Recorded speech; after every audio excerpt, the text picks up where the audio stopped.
Welcome back to Silent Paws and Brave Hearts.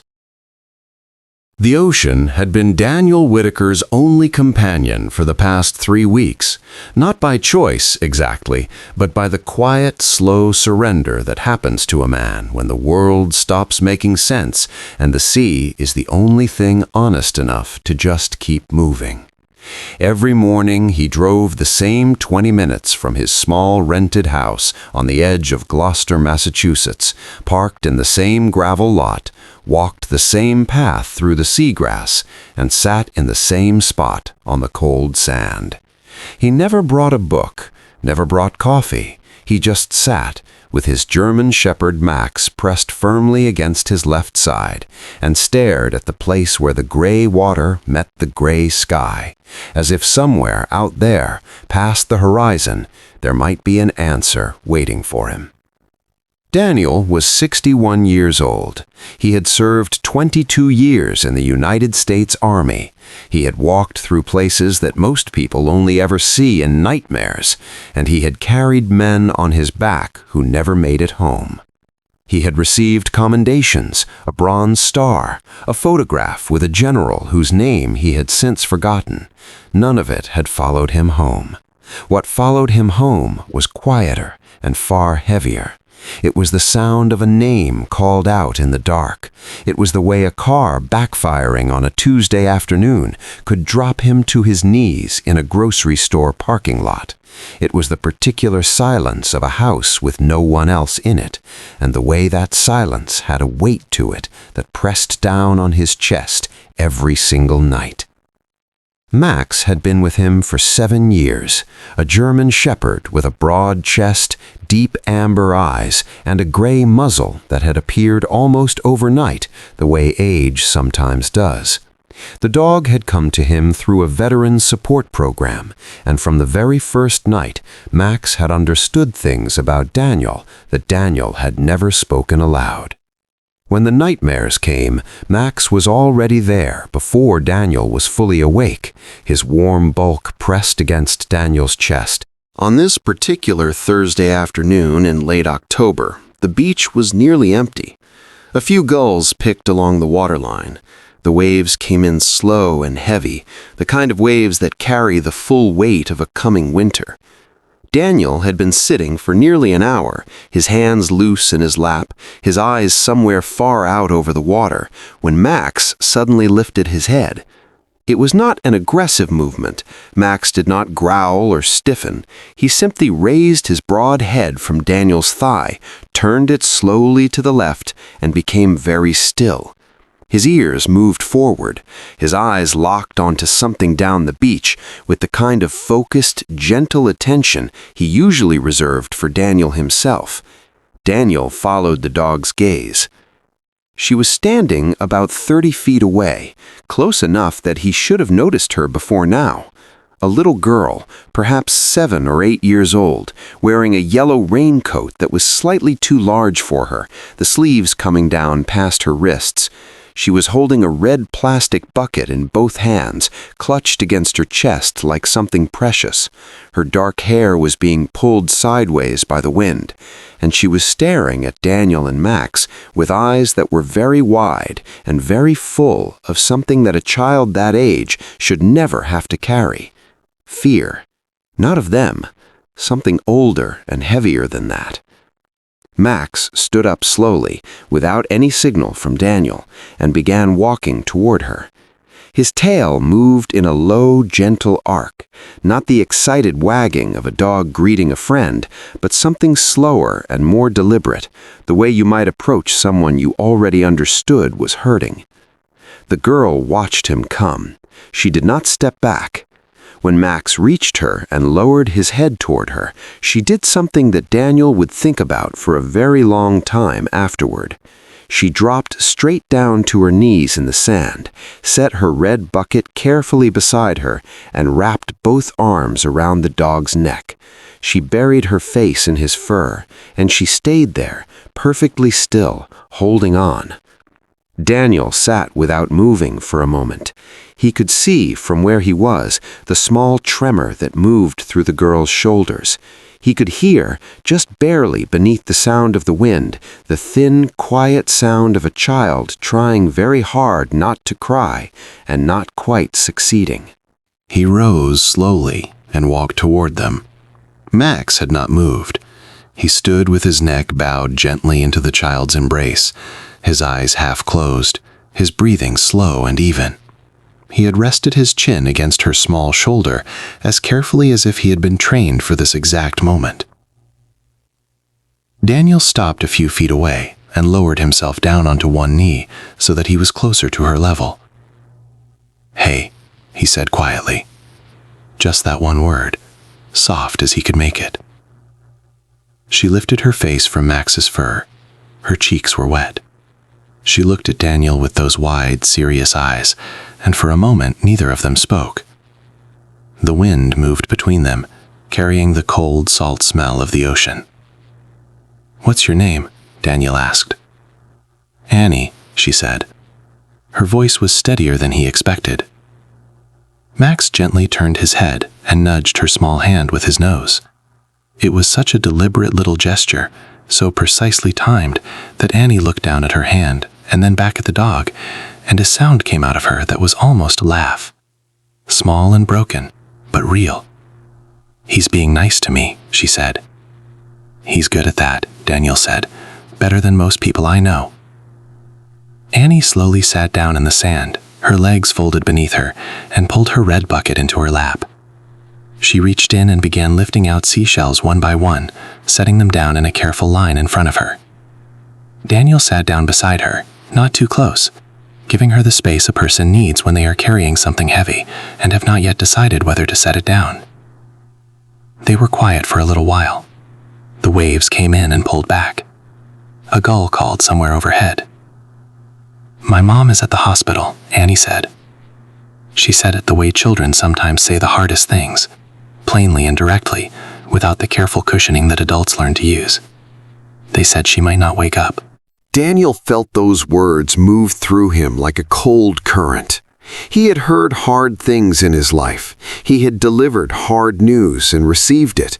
But something about hearing it from this small girl, in this quiet voice, on this empty stretch of sand, reached past all of his armor and landed somewhere soft and unguarded. He did not say that everything would be all right. He had been on the receiving end of that particular kindness enough times to know it could feel more like a door closing than a door opening. Instead, he was quiet for a moment, watching Annie arrange her shells with great concentration. Max had settled himself between them now, his warm flank pressed against Annie's side.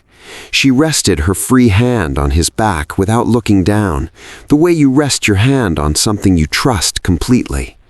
Then Max did something that made Annie stop and stare. He dipped his nose down to the sand, nudged a small white shell that had fallen away from her line, and pushed it slowly back toward her with the tip of his nose. Annie looked at it. Then she looked at Max. Then a faint smile, fragile as the first light after a long night, moved across her face. "He wants to help," she said. "He always does," Daniel said. "What are we building?" he asked after a moment, watching her arrange the shells into a careful shape. Annie looked up at him with the particular patience of a child explaining something obvious to a grown-up. "A house," she said. "For who?" She thought about this for a second, looking out at the ocean. "For the ocean," she said, "so it doesn't feel lonely." Daniel looked at the water.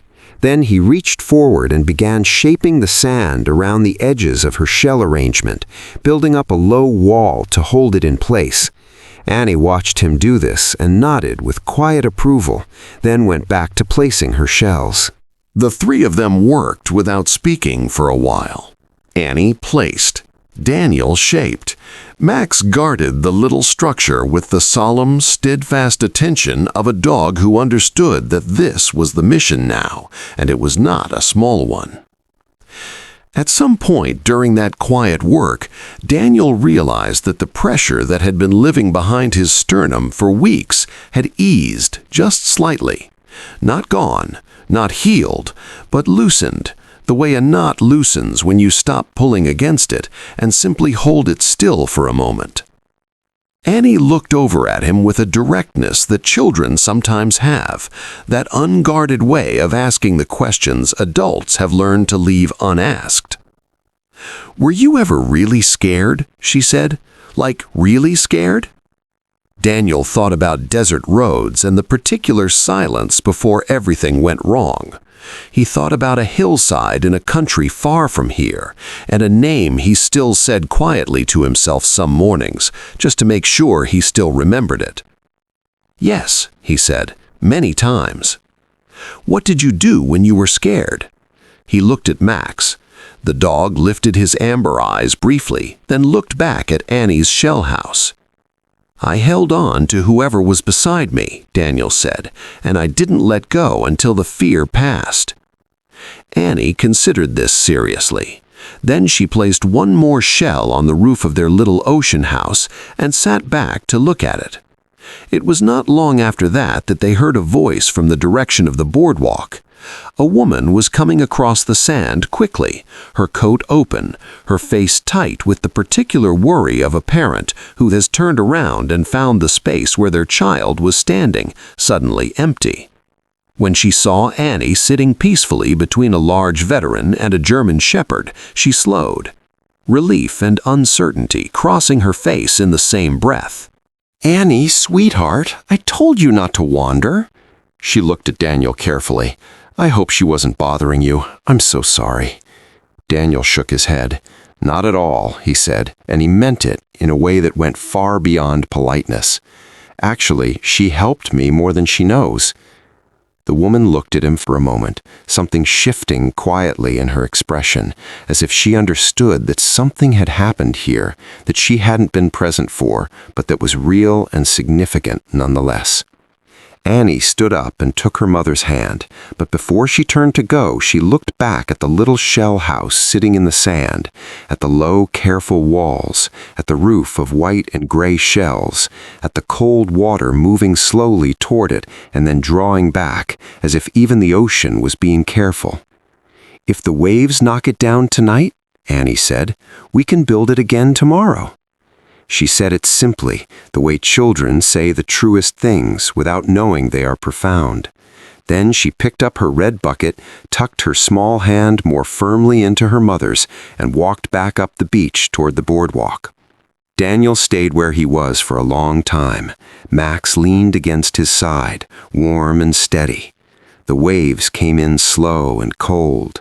The little shell house held. The light above the water turned from gray to the faint pale gold that sometimes comes just before the sun disappears completely, one last quiet offering before the dark.